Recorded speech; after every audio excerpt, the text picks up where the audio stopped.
Jangan jite shuna pi balas lemu je yoji lagi sen jisna kaduti lagi kap bejenga jaramon benhi pum pum enda pila dapsum dakno bagala dakno ngatala dia pinga itenat manjong na pila bit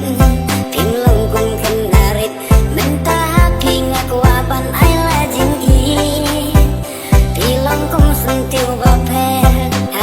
piwan susing ya jing mun jing perkan jong ngapi laring oh ya lade ngaku abang tengkela lada pirupin ijau yanga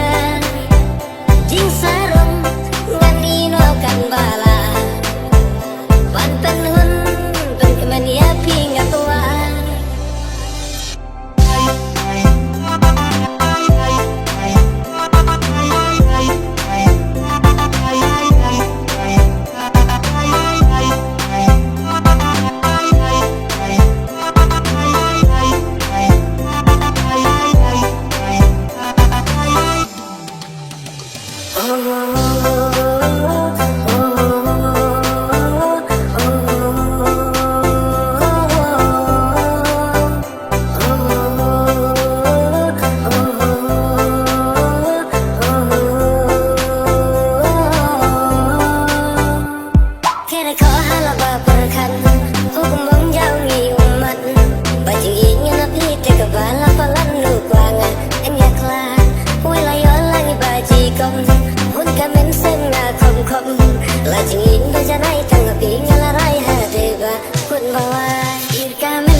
Banda